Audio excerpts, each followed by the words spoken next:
and like all these different mediums. I mean, here we are in 2021, we have so many different ways of connecting with people. And, even if it's something you want to bring back to your department, or like we were saying, a quick TikTok that you mentioned, Spanglish or some identity based things, even just texting those to people and kind of, if it's department members you want to bring around or people you want to go, oh, you got to hear this. You put out so much awesome content. So I'm super grateful for that and for all of your messages. Oh, thank you, thank you, thank you. Yeah, I was mentioning to Meredith right before we began that I never imagined that that creating TikToks when the pandemic began was going to allow me to connect with so Mhm. many families that have for a long time felt marginalized, not just in U.S. schools, but in the country as a whole, and Mm, allowing families to love all of their language repertoire, mm, and that's been kind of amazing. So thank yeah, you for the opportunity to be here and talk more about some of these topics. absolutely. Well, and especially with your DLI experience, and I'm in Gwinnett County, so northeast of Atlanta proper, and we have a pretty significant DLI program, and just really looking at, I know you've mentioned it in a lot of keynotes and like I said, a lot of your material and stuff, but really continuing to investigate, whose language are we valuing, whose children and students and whoever and adults, are we saying, wow, you're bilingual, that's so cool, as opposed to, wow, why haven't you learned English yet, or whatever the thing is, what are our mindsets? And that's been incredibly valuable. And just like I said, sharing your different messages with people, like just popping a quick link somewhere to kind of like move some people along in their thinking, because here we are, right? Yeah. So one of the things that for me has kind of driven all of that work is that here in the United States, for some reason, we seem to be a country that is so English centric. Mhm. And if the child is a Black Indigenous student of color and they are adding English to their linguistic repertoire, we immediately label them at risk, Mm, call them limited English proficient, and quickly create interventions so that he, she, or they can be transitioned to English. But if it's a white child, if it's a white yeah. student who is mobilizing Spanish, then it's a global skill. And so there's Mm, this whole idea in our schooling system um, that that if it's a white child mobilizing specifically Spanish, but any other language, also connects here, but specifically Spanish. Um, if a white child mobilizes Spanish, it is a global skill. But if it's a brown child, then it requires intervention. And I know mm, that some of the folks in this space also serve in world language programs.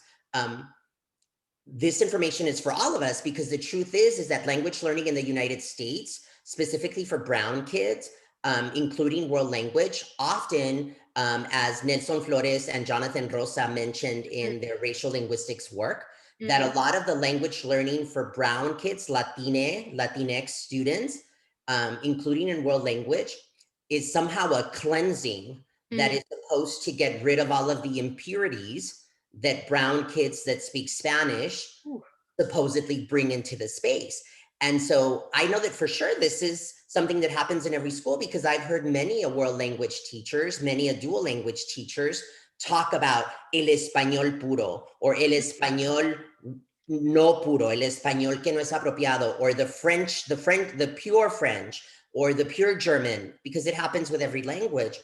And often without even realizing it, we're the ones that are linguistic oppressors, even though we're the ones that are charged to actually help kids add language to their linguistic right, repertoires, which right. is so crazy to me that those of us charged with providing linguistic support often are the ones that are linguistically oppressing and Mm, perhaps never even realizing it. Ooh, and Meredith, absolutely. I don't know if you can tell, but some of these people on these cameras are like, did he just say that? Están con los ojos cuadrados. And you're like, I'm not an oppressor. And I'm here to tell you that, yes, you are. Every single Mm, one of us is an oppressor. You're a good person. I mean, I don't have the research to support that, but I'm guessing because you showed up. But you are a hot mess, as I am, as am I. And so our job really is to make sure that we are aware of our bias, linguistic and otherwise, so that it doesn't seep into the lessons that we plan. mm. Well, absolutely. And even just observing it, in your day to day. Look at those, videos that go viral of people getting screamed at in public and all of these, for speaking other languages. Stacey Margarita Johnson talked about that with us last week. And, they're not yelling at me. They're not yelling at people who look like me and have acquired Spanish and are just like, hi, helpful, like, oh, I speak a little this, I speak a little that. Exactly like you said, that's seen as an extra, maybe even a luxury, as kind of delightful and mysterious. How did you learn your French so well? How did you, this, that, and the other? But that other deficit mindset, like you said, is a label that persists, and Yeah, that's problematic. and I love that you make that connection to the person that spoke last week, because like I don't have to imagine. In August of 2019, a white supremacist drove to my hometown of El Paso, Texas, Mhm, to murder as many Spanish-speaking brown folks as possible. And mhm, so when we ask, why don't those families want their kids to learn Spanish? Because in this country, to be brown and to speak Spanish means that you could be killed. mm, Um, I am a leading language researcher. Like, I'm one of the co-authors of the guiding principles. That's a resource that's used all over the world to implement dual language programming. And yet, multiple times already in 2021, I've been asked to not use my entire linguistic repertoire because I'm being too Mexican or I'm using too much Spanish as I'm facilitating professional development. And this is coming from folks in school districts that have invited me and are paying me to facilitate professional learning, but yet I am too Mexican to facilitate professional development. And the reason why that is the case is because in our fields, whether world language, dual language, EL support, mm. most language researchers are still white, male, and heterosexual. And I happen to be an openly queer, fabulous Spanglish speaking English learner who now causes desmadre in the name of equity and social justice. Suck. No les gustó? Amárrense, because that is the job. And the bottom line is that there just aren't enough of us that are disrupting those systems. World language is a little white ivory tower. And if you've never thought of it that way and you've never realized that you're a part of that white ivory tower, no Mm. manchen, güeyes, because it's the hashtag truth. It is the truth. And if right now you're kind of like, oh, I'm feeling discomfort, good, feel it, because we're Mm. a part of that oppressive system. Mm. Well, absolutely. Joe mentioned in the chat too, just even reckoning his own, and I love, Joe, that you put like love affair with Castilian Spanish that he studied in Salamanca, and how that manifested itself in his classroom was a huge awakening, because I think there's this mentality that by teaching a world language or whatever the involvement is, by being bilingual or multilingual or by instructing a language, that you're automatically set up for open-mindedness and acceptance and all those things. And we know that not to be true. We know that you can be incredibly ignorant of a lot of things and incredibly racist or incredibly biased, all of these different things that are problematic, and be multilingual, bilingual, have all this language experience. And I think that sometimes is the scariest thing to me, is that you go, oh, well, Marcy, Valerie speaks more than one language. She's got, she's open-minded. She likes to travel. Like you still have to, work on yourself and work to purposefully, not just, there's still reflection involved, obviously, and work to, decolonize and be anti-racist and anti-biased and all those things. Absolutely. Yeah, I completely agree with you, Meredith. And the bottom line is that there is no such thing as proper anything. Mm, There's no such thing as pure anything. Um, we need to indigenize. A lot of us are using the term indigenize now mm, because decolonizing still centers the colonizer. So ooh, we need to indigenize our biliteracy instructional practices, not just our curriculum, but even the way in which we facilitate instruction. Because if you stop to think about it, so much of what we do in world language, dual language, bilingual classes mm, is teaching Spanish, teaching French, teaching German, teaching Mandarin a la English. mm, And mm, that's really what has happened. It's like we're so English centric that's the lens through which we facilitate instruction. Um, one of the things that you mentioned, Meredith, that I want to make sure that I touch upon is this idea of Spanish from Spain. Like mm, I need for it could be for any language, but I happen to be bilingual and biliterate in Spanish and English. I speak a little bit of French as well. I took it in high school. Um, but my Spanish from La Frontera, Ciudad Juárez, Chihuahua, El Paso, Texas, is as beautiful as the Spanish that's spoken in Puerto Rico, that's spoken in Venezuela, in any Spanish-speaking country. And I want you to know that my Spanish from the border is as equally gorgeous as the Spain that I heard when I collaborated with el Ministro de Educación en España, because when I collaborated with La Real Academia, I mean, my Spanish and our students' Spanish doesn't need to be cleansed. What needs to happen is that our mind often needs to be opened, because when you hear a word like pos or mucho or troca or parquear, and that ticks you off, like it hurts your ears. For those of you that facilitate instruction in Spanish, does it hurt your ears when you hear pos or mucho? How many of us have actually said, no se dice así? That's not how you say it. What we need to realize is that every time we say no se dice así is the moment that we actually become the linguistic oppressor, because we can add to a student's linguistic repertoire without spitting on, destroying the language of the home and the language of the community. And that's really why I was excited that Meredith asked me to chat with you all, because many of us that are serving as language facilitators of instruction still are aligning with some older research. We still have to talk about Bix and Kelp and L1 and L2, when really we should be engaging with some of the newer work around translanguaging, because translanguaging does away with those hierarchies that have for so long been a part of our language instruction. Absolutely. I was going to ask you, do you feel like you connected with a question that Marta had put in the chat.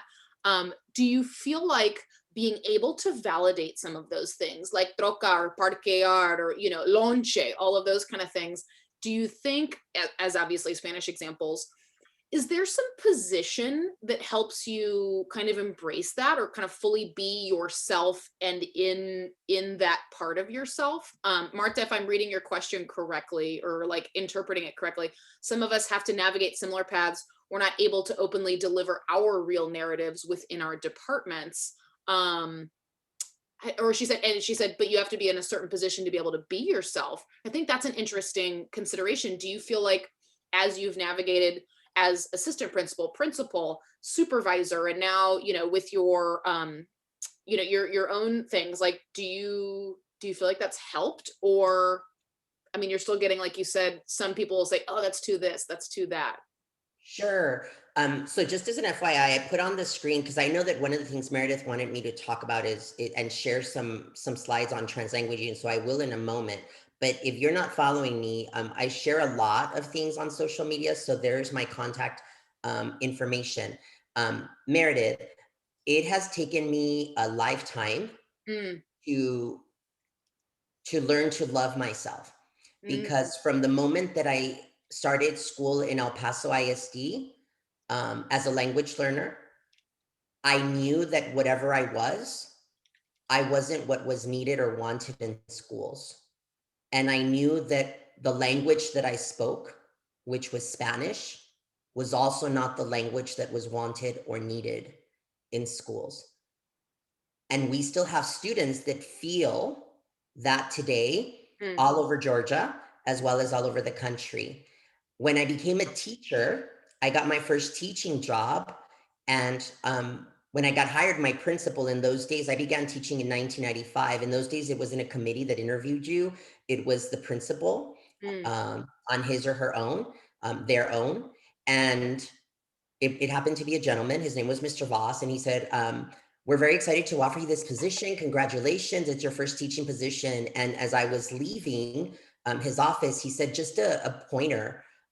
You might want to tone it down a little bit. And you might also want to refrain from speaking too much Spanish. This is a very conservative community. And so the trauma that I felt as a child entering the schooling system, I relived as a first-year teacher, because once again, I knew that whatever I was, too gay, whatever I spoke, Spanish, Spanglish, was not what was wanted or needed. And I've had to relive that same trauma as an assistant principal, as a principal, as a director at the district level, and multiple times every week as a language researcher facilitating professional development throughout the country and internationally. And that is something that we never talk about. So that linguistic oppression that I'm mentioning has lifelong impacts on the students that we serve. And I know that every single one of us, including myself, has done that to a child. And so the question is, what are we going to do now that we have engaged in this conversation? Beyond the self-reflection, what is an action step? And so I think that that action step really is getting to know some of the latest research in terms of how language is added. Yeah. One of the things that that I learned when I was guiding the research at the Center for Applied Linguistics was that less than 30% of teacher preparation programs in the United States offer one class on serving our emergent bilingual, multilingual students. And when we are lucky enough to get that research, it's usually Cummins work, which you see on the screen and which is amazing and seminal and important. Because we know that language learning is a long-term process. We know that what we know in one language, we know in every language. This is often the visual that many of us are familiar with, Bix and Kelp, social language above the iceberg, above the water, the tips of the iceberg, academic language below the surface of the water. This is great, and we need to know this, but we also now know more. One of the reasons why we have this phenomenon in the United States called that we label our kids long-term English learners, it's because we misunderstood this research and we kept grade level standards from our kids that were adding language to their linguistic repertoires. And so we never gave them access to those grade level standards because they didn't have enough English, they didn't have enough French, they didn't have enough Spanish. When in reality, through language objectives, every single one of us should have been opening doors through the lessons that we plan. That's another conversation for another day. But if you and your classrooms are not providing language objectives that are owned by the students you serve, then we are linguistically oppressing students, because the language objective is the equity and social justice part of the lesson planning process. The standards, whether you teach French or you teach in a dual language classroom or in a monolingual setting, the standards are behind closed doors. And the language objective via listening, speaking, reading, writing, and the plus one that we always forget, metalinguistic awareness. There are 5 language domains, not 4. The language objective that we plan for is the key that opens the door to whatever it is that we're teaching. And so if we're not planning those language objectives, and if I can't go into your classroom right now and say, hey, Olga Leon, which of your students you want me to talk to?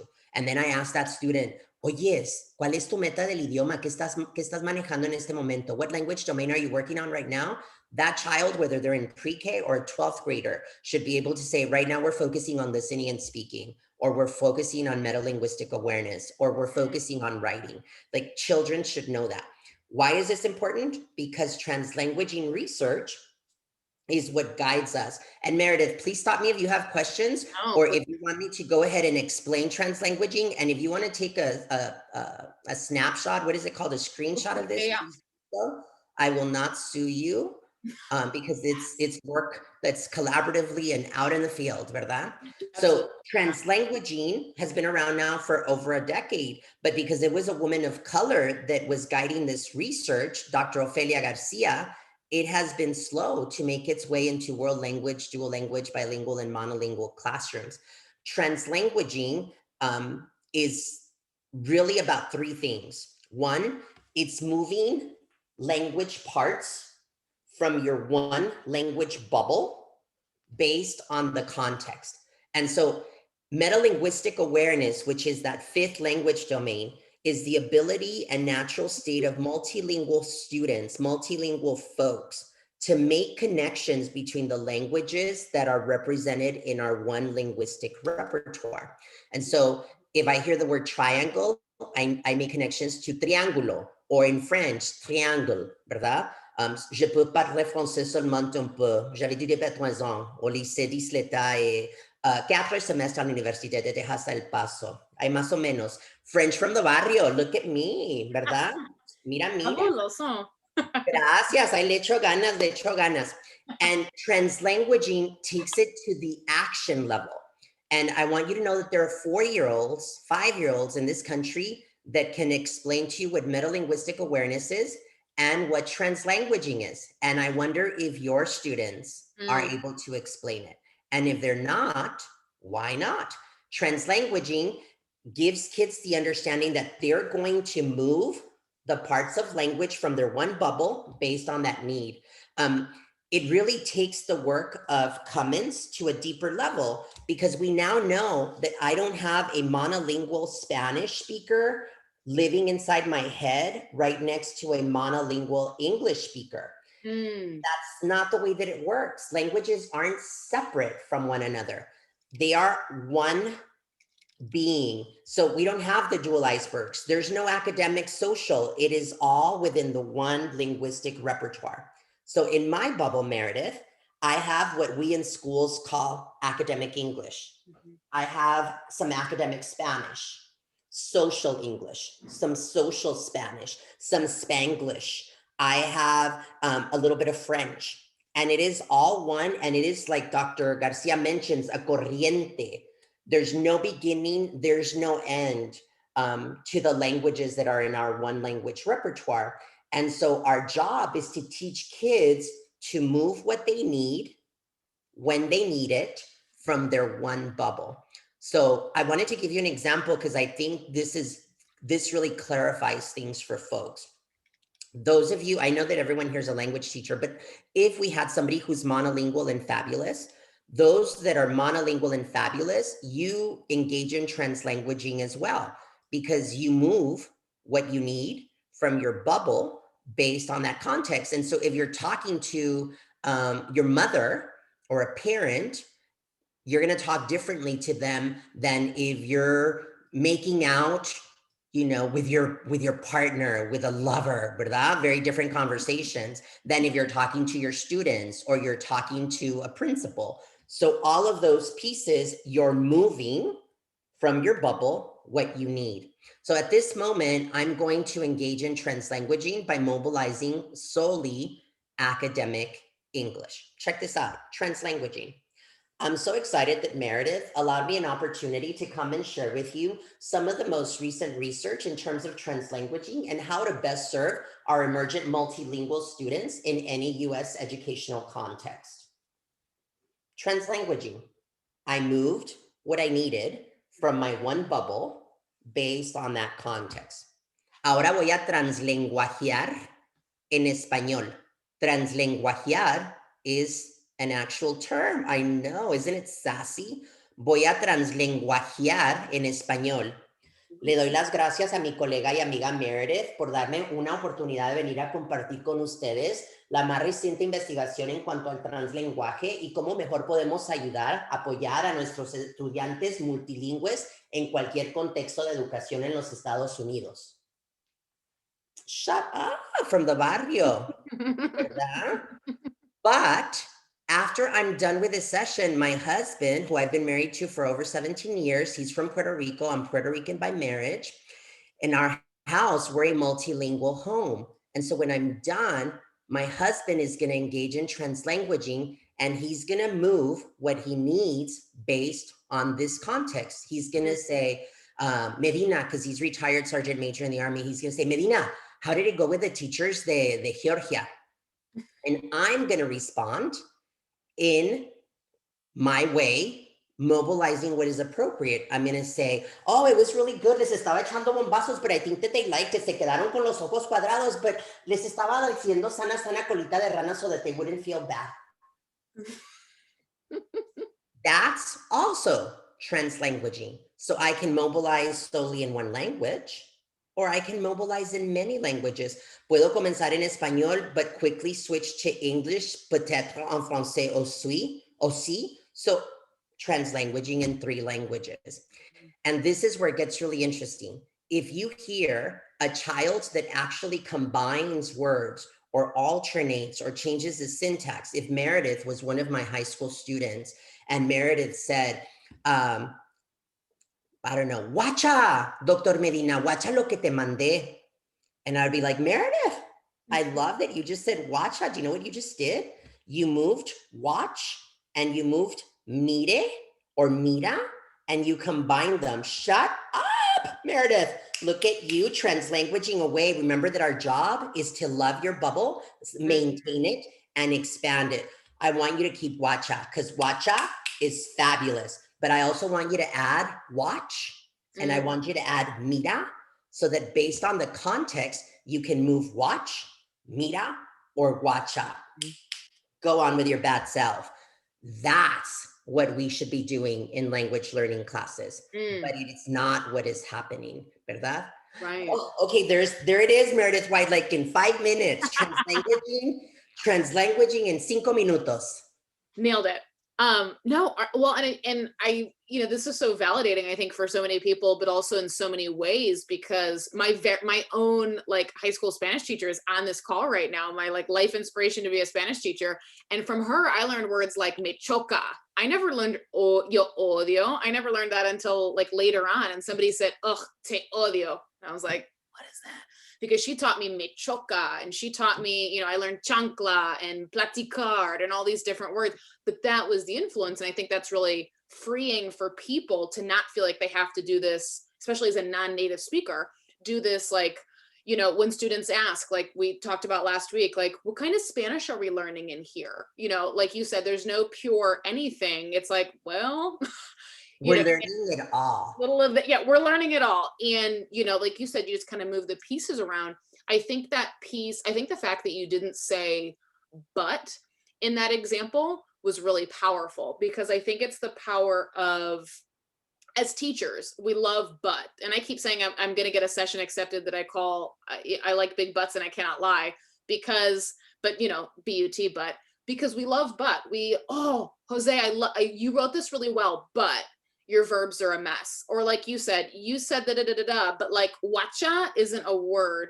And so our butts get in the way. And what you said was, I would love for you to add this. Your next step is this. So let's make sure that you're able to mobilize all of the things so that you can talk to more people. And I think that's a really powerful message. That's translanguaging, right? Translanguaging is, it gives the power back to the individual. It gives the power back to the speaker. And I think that it's important for kids, but also for us to know that our job is to hold the language that they bring into the space and honor it and expand it. That's our job. Our job is to maintain and expand students' linguistic repertoires. One of the things that baffles me about world language instruction, and you know, I'm pretty familiar now with ACTFL and some of the guidelines, but one of the pieces that is so important about translanguaging that connects to Cummins' seminal work is that whatever you know in one language, you know in every language. So one of the things that I definitely wanted to mention today, I wanted to throw a bombazo, ¿verdad? Para que se queden pensando, so that you're thinking about me when you're showering, you're going to be like, oh, that sexy short man is making me think. Because what is up with world language not embracing cross-linguistic connections? I know that we have to model the language of instruction, the target language. And I want you to know that translanguaging doesn't say that you can just mobilize whatever you want at any place. It's about getting kids to mobilize in English, mobilize in Spanish and Portuguese, but without destroying anything else, right? We want students to have that academic language that is so prevalent in our institutions of education here. But we need to be leveraging what kids already know and making those connections. Like one of my big pushes for world language, because I am supporting world language teachers throughout the country as well, is what are we doing in terms of bridge level 1 and bridge level 2 co-created anchor charts with students, student co-created anchor charts? Because if I'm teaching students in French, some of the pieces that I'm teaching them in French, they already know. And so it isn't about teaching content. It's about teaching languaging, because I know chien is dog. I know that dog is perro. I don't need to learn perro again. I just need to language it in German, in Russian, because everything that I know, y'all, I know in every freaking language, even if I can't yet language it. And Mm, I don't know if in world language classrooms, we're actually leveraging that opportunity, especially when Actual continues to tell us that 90% of our time has to be in the target language. mm, Sure, 90% should be in the target language, but what we should be doing with that 10% is co-creating bridge level 1 and bridge level 2 anchor charts. Bridge level 1 is side-by-side color-coded mm, content languaging anchor charts that then we can take to patterns, um, uh, contrastive analysis between Portuguese and English, or English and French, or English and German. And that's the work that really I feel is missing as a whole, not just in world language, but in dual language classrooms as well as monolingual setting classrooms as well. mm. Absolutely. Well, and if you look at something like whether it's validating it or whatever kind of it is here, Diana was asking in the chat. So, like as an example, how does this function with like Spanglish, for example? You gave the example of troca, I think it was, or and a few others. Where does where does Spanglish fit into like translanguaging or any combination of any combo of like a couple of languages? Sure. So Spanglish is the external perspective, right? It's code Mm, switching is the external perspective. right. Um, Translanguaging really allows us to own those pieces. I own Spanglish, and the reason I promote Spanglish is because it's just one way of moving what I need from my one bubble. And Spanglish is what we've learned to call it. And the oppression isn't just happening in schools. The oppression happens in our homes as well, because I remember my mother telling me, "O en inglés o en español, pero no me los andes mezclando los dos." And so families also need this information, ¿verdad? Mhm. It's super important. So I think that Spanglish is and code switching are those culturally subtractive labels that we've given it. But some of us that are folks of color that speak these languages are fully embracing it, because I'm sick of kids feeling badly for the language that they mobilize in the home. It's super important. Like, I'll tell you some chisme. Some chisme means some chisme, ¿verdad? Like, I have mamitis and papitis. In English, that's mamitis and papitis. I speak to my mom and my dad every single day and have so for the entire adult existence of my life, because they are phenomenal. They only speak Spanish. I will speak to them this evening on FaceTime. They live in El Paso, and my mom knows my schedule, and my mom will say, similar question to what Tony, ¿cómo te fue con los de Georgia? And I want you to know that I'm going to mobilize the language of my heart, and it's going to be very social Spanish. And I'm Mm. going to be like, no, mamá, fíjese, me fue muy bien. No, pues ya sabe, yo de mamón echándole así fregazones así a los maestros y las maestras a ver cómo les iba. Pues ya sabe que yo le echo ganas. No, ay, cállame usted, ¿cómo le gusta causar desmadre?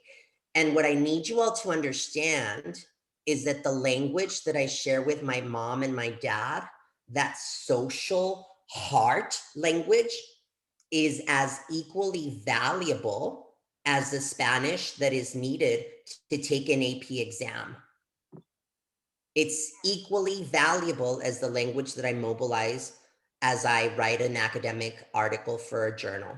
Mm. And often we've never said that to kids. When was the last time you all said that to kids? Just asking for a friend. Man, I mean, I'm gonna need a second because that was super emotional for me. Well, thank you. I mean, Wow. it's, we know that what Nelson Flores and my friend, I just lost Jonathan Rosa. What Mm. I know that when Yeah. what Nelson Flores and Jonathan Rosa mentioned, the cleansing Yeah. of the impurities, I know that that seemed like strong language, but think about our practices as we facilitate instruction in language. And so much of what we do is linguistic policing 100. around what is right and what is wrong, rather than adding the Mm. pieces that may be different than what the students already bring into this space. Yeah. Well, and the linguistic shame is real. I mean, even, I had, like I said, an amazing teacher and so many peers who I could go to their, my high school was 50%, Hispanic. And so like I could go to people's houses and they would quickly know about 20 minutes into the visit, we weren't going to go like watch movies, whatever the plan was. I was going to sit with their mom in the kitchen and like practice my Spanish because I was in Spanish too and felt pretty fancy, that kind of thing. And they'd be like, oh God, Meredith, and they'd like slump down on the kitchen table. But I always thought like, what, I just want to like ask your, and I'm trying every structure we're studying, like, usted, le gusta, whatever, trying so hard. And I look back now and I never even, as a teenager, I reflect on this often. I never reflected on if that was embarrassing for them, because oftentimes I could communicate things and these would be my friends who, exactly for the reasons like you said before, were raised purely with English because their parents had it so traumatized to them, like speak English, speak English. And so there I was butchering my way through like, so you like to cook, I like to eat, what are we having for dinner, at my friend's house. And they're going like, I can't even say this to my mom or my grandma. We've got so many kids and students who can't speak with their grandparents, whether they be, someplace else or here. And there's so much shame wrapped up in some of those experiences that we don't realize, I think, always the power that we wield, especially as teachers, to reinforce that same shame, or like you said, to disrupt, and cause a little desmadre with some of those things that they've been, programmed to think. Yeah, no, I love what you just mentioned, Meredith. It's impossible to be upset with Black, Indigenous folks of color who have lost the language of their home, of their families, because that's what we do in US schools. Even today, all schools focus on a monolingual, monocultural, heteronormative, patriarchal, often xenophobic way of facilitating teaching and learning. And so we have these kids that have lost all of that. But yet, if you have white privilege, then you're elevated to this status because you happen to speak an additional language. But there are kids that were born as simultaneous bilinguals, but haven't happened to have a darker pigmentation, and they are not elevated. They are seen as less than. If you, Meredith, have an accent when you speak Spanish, it's global. But if one of us that's brown has an accent when we speak English, it's a thick accent that needs to be eradicated. And what we don't realize is that every single one of us has a big, thick, annoying accent somewhere in the world. We're just too egocentric to realize it. And some of us have an accent and are multilinguals. Some of us are monolingual and still have a big, thick accent. If you feel like you speak standard English or standard Spanish, you're so full of shit, because there is no such thing. That's You're going to say that. Oppression. And shit is a beautiful word. I pulled it from my one linguistic bubble, and it was in my bubble. Appropriate for this context. Bullshit. Yes. It is that linguistic policing that is so a part of us as teachers. Absolutely. Well, and I know Fran, she was on a couple of weeks ago, and she mentioned the same thing, again, disrupting kind of those narratives, and also those just those things that say, you can't say this, you can't say that. Okay, says whom, and to whom, and when, and how are we navigating, and how are we teaching our students to navigate all these different linguistic spaces? Yeah, I mean, I think, Meredith, that's why I was so excited, and I know that I know that we're coming to our the end of our time, but one of the reasons why I was so excited to come in and speak with you all is because I really do believe in us. I believe in language teachers. I believe in our goodness, and I believe that we are working hard to make sure that students are successful and are able to make their one language repertoire more robust. But I also know that personally, I made a lot of mistakes as a teacher because I didn't have access to information.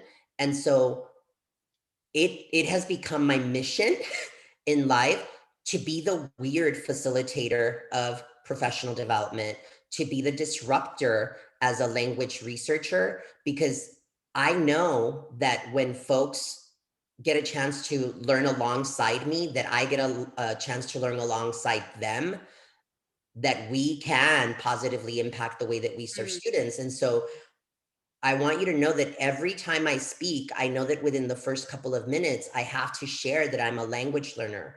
I have to mm, share that my parents only speak Spanish. I have to share that I have a husband.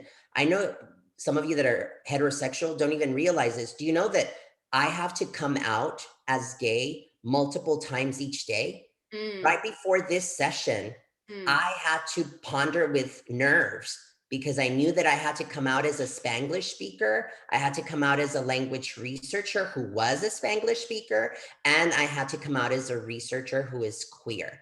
mm, That is a lot, mhm. but I have to do it every single freaking day because it is the only way that things will change. Yeah. Well, and it's again, it's the power of all of those things that we carry with us. Language has a lot of baggage. And I don't know that we always acknowledge the all of that baggage and all the things that we bring. And like you said, now I got to have this disclaimer, now I have to have this disclaimer. Joe and I were talking, God, Joe, sorry, this is like the fourth time I mentioned you, but it's just because you're right next to my face.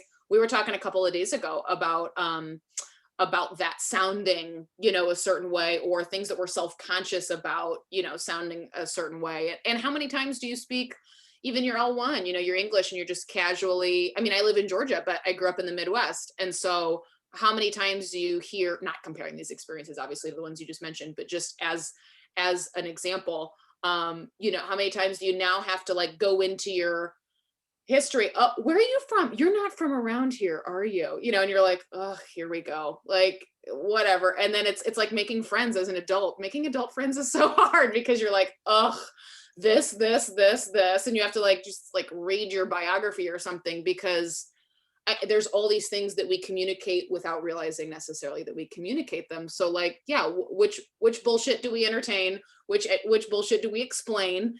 And how do we kind of juggle all those things?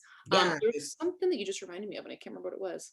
Go ahead, maybe I'll think of it. No, well, one thing that I wanted to, because I knew when you reached out to me that one of the things that I wanted to make sure that I left with you all as a final reflection piece is you all now know that I'm an emergent bilingual, emergent multilingual. That's a much more culturally sustaining label than an English language learner or a Mm, LEP student, limited English proficient student. So I'm a forever emergent bilingual multilingual student, and I don't need to transition to anything. But mm, you now know that piece of me. So I'm going to ask you to be really critically self-reflective. As you hear me speak, did you at any point think, oh, he's a language learner? He speaks English quite well for a language learner. Did you think, wow, he speaks Spanish pretty well as well? And you meant it as a compliment mm, because you're a person, mm, but realize that it was a compliment veiled in oppression. mm, Because what that tells you is that perhaps you expected me to sound differently. mhm, And what if I mm, did have a more pronounced Spanish accent? What if mm, Meredith had introduced me and I had said, I'm so excited to be with you and I'm going to be talking about French languaging? And some of you would have been turned off, mm, but I would have been the same exact person mm, with the same exact research and the same exact biliteracy, multiliteracy instructional practices. And so, what does that say about us if we would have been annoyed that I didn't speak to as close to standard English and as close to as possible standard Spanish, whatever the hell that means? What does that say about us? mm. No van a dejar de pensar en mí. I'm telling you, you're gonna be like, oh, that's shorty man making me think. Chaparro, That chaparro. sexy shorty man really made me think. Well, I was just telling Kelly. Kelly said, yeah, compliment veiled in oppression. Like, oh, language does have a lot of baggage. Like steamer trunks of baggage. Like Titanic, we're taking 3 weeks to cross the ocean. Baggage, yeah, absolutely. And like that, like you said, that that piece of that other. When we say not English speaking, it's centering, the English. Or when we say English learner, like you said, it's centering the English, which is something that I don't think nearly enough about, and I need to. Yeah, and I'm reading some of these comments, Meredith, and I don't want Meredith to feel bad. I don't want any of us to feel bad. And I saw somebody, like apology notes. I feel the same way, but Mm, we need to give ourselves grace. yeah. And the bottom line is that we each do the best that we can with the information we have access to at that moment. Mm, And so today isn't about going back and punishing yourself for things that we may or may have not done. Today is about just reflecting. And now that we have access to the information, what are we willing to do with it? What are we willing to mm, do differently tomorrow? Because we can't change what we did yesterday, but we can certainly change what we did tomorrow, what we do tomorrow. And so that's really the goal. Because if I punish myself for all of the mistakes, I mean, I make mistakes every day. I'm going to be done here. And then I'll stick my foot in my mouth and be linguistically, culturally destructive because I'm a hot mess. So I'll use one of my tools to get me back on track because mm. we're all a hot mess. Yeah. It's that myth of, like, the myth of purity. I mean, really, like you said, pure anything. Your L1, your L2, your whatever that even, all of the, and all the nuance in between. There's no, that's not a thing. I was reading Jonathan Rosa was posting recently, as we wrap up here, on accents, and he often just has these amazing tweet. All of his stuff is fantastic, but his tweets will be like, I mean, I know Twitter limits your characters, but he is somehow, he like never uses all the characters, and he just gets right to the point. Like, he just jumps in there, and he's posted, and Nelson Flores as well have posted a lot recently. And let's see, VJ Ramjatan also posts on Twitter a lot about accents. Like, there's no such thing as a new, everybody has an accent, like you said, but also all of the accent policing, and the fact that they're like, well, their accent's really neutral, still not a thing. Like, no such thing. Even a neutral accent is an accent because everyone has an accent. And it's like, man, that's such a simple thing. He does it in like 11 words, and I'm like, oh, save. Amazing. Exactly. And here's the piece that I would hope all of us take away as well. Let's share this with our students with and did you hear me? That was so misogynistic. Not our students. Let's share this with the students we serve Mm, because they deserve access to this information. It mm, shouldn't be just information for ourselves. And it doesn't matter what grade level you teach. Every child deserves to not feel bad for the language that they bring into the space. mm, absolutely. God, I can't. I mean, I feel like I could literally talk to you for the rest of the day. I Well, am thank so you. grateful. And I think in the chat too, it's like, oh, like, yes, amen, preach, whatever. I am so appreciative for your time and the vulnerability and the energy and all of the things that we know are wrapped up in, like you said, unpacking kind of who we are, what we bring to the table and the linguistic table and all the things, every single day, and then now doing it on your off time. So I cannot thank you enough, truly. No, you're very welcome. Gracias a todes, ¿verdad? A todas, todos, todes. Gracias a todes. I'm working on that. That's one of my action items. And I'll answer one last question because I don't want people to leave without an answer. Mm, So instead of L1 and L2, the educators that I learn alongside, we use what language is a student mobilizing more readily. Uh, mm, that makes such a big difference. Like, what language is a student mobilizing at this moment? How can we expand the student's language bubble? Even at the elementary level, we can do that. Instead of L1, L2, what student is the language mobilizing at this moment? What language should the student be mobilizing at this moment? Because I do want you to know that if Catherine was in my classroom and Miss Stocking just kept wanting to mobilize English and I'm facilitating instruction in Spanish, but I've given her the tools. She knows translanguaging. She knows she has a bubble. She knows that her job is to maintain and expand it. She knows that her language objective is how she accesses the grade level standard.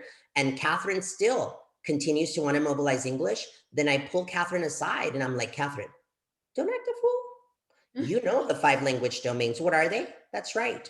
How are you going to become proficient? How are you going to make your bubble more robust if you just keep wanting to mobilize English? Don't tell me you don't understand Spanish. I know you can mobilize it, get it together. You own your learning.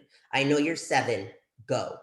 Because Do it. if we give kids ownership of their bubble, Mm. then they will take it. They will take it. Absolutely, 100%. Linda Markley, who is an incredible advocate for language, um, out of Florida at Language Advocacy Day a couple of years ago, shared with us the story of meeting with her Florida lawmakers for the first time years ago, for Language Advocacy Day, and she noticed that the aide, like the staffer that was bringing them into the office, whatever, was named Eduardo, and she was like, "Hola, Eduardo, cómo estás?" Whatever, and he kept answering back in English, and she was like, "Okay, that's fine, like whatever. I'm gonna keep doing my thing. You do your thing, yada yada." And so as they talked about language policies and different things, that was around that time, Florida was trying to pass computer coding as a world language requirement, and we know how that goes, yada yada. And finally, she was like, ¿por qué no hablas en español? Like, yo te hablo, yo sé que me entiendes. Like, why and he ended up kind of unpacking that there had been a lot of shame and a lot of trauma growing up. And even, his name, like was in Spanish, all of those things, last name as well. And really they got talking about all those kind of things. And it was exactly like you said, mobilizing the language, and he had suppressed that because that had been oppressed, and so therefore he suppressed all of that for so long. She made such a connection. They ended up, every time they'd see it, be like, Linda, and she's like, Eduardo, whatever. But it took years to really like get through that, and turns out whoever he was working for, I think it was Marco Rubio or somebody, didn't even know that he was bilingual because he never got a chance to mobilize that. And if he had, he kind of, hid that. And I just always thought that was like this really bittersweet context of what an amazing connection. What a shame that that's how that had to happen. It's all of that linguistic oppression. Mm. I keep saying my last, but I just read something. You made me think of something else actually as you were speaking. Please let us not change students' names. If we're in French class, we don't need to change students' names to French. Mm-mm. Whether in German, French, whether in Mandarin, they don't need their names changed because they're in a world language classroom. Their name is their name. And that's a practice that we need to get away from. If their name is Joseph, then Joseph it is, not Jose, not Josef, or not anything. That's culturally destructive as well. And please, if you have any questions or when you see me on social media, please say hello. And I saw my friend, Mr. Rusha Hunt, in the room. You're very kind. Thank you. I really appreciate you being here, and thanks for your kind words in the chat box. You made me get a knot in my throat, so thank you. I love it. And thank you, Meredith, for letting me hang out with you. Of course. Are you kidding? Thank you for coming to my dark, unintentionally matching shirt again with the background floating head party. I gotta get brighter shirts. Would you mind putting your contact info, that first slide? Would you mind sliding that over? I would hate for people to miss like Instagram, the Monday message, or TikTok. I've only ever seen your Monday message on Instagram, but they're TikTok videos. They're on both, I assume. So my Monday messages sometimes are TikToks, but if you really want to follow the academic piece of it, I share more research on Twitter and Instagram. If it's something cute or fast, then I'll use a TikTok. But if you follow on Twitter or Instagram, you'll have access to articles and podcasts and samples of anchor charts. What does a bridge level 1 look like? What does a bridge level 2 look like? I have videos on how to write language objectives. All of us should know the 3 steps to write a language objective. And if you don't know that, I have a 3-minute video for that as well on Twitter and Instagram, so that you can do a mini PD by yourself on some of these pieces that are so important. So appreciative. Thank you. Because I think that's what teachers need in a lot of ways. If you've got a colleague that's reticent, or someone not even reticent, but just not sure, it's so nice to be able to send like a quick 1-minute video. And I think people are open to that instead of like, now we have to read an article, if somebody's already resistant and we're all overwhelmed. So thank you for your content. Thank you for letting me host you. Thank you for existing. Gracias. I see some of my friends here. So Marta, good to see you. I see some friends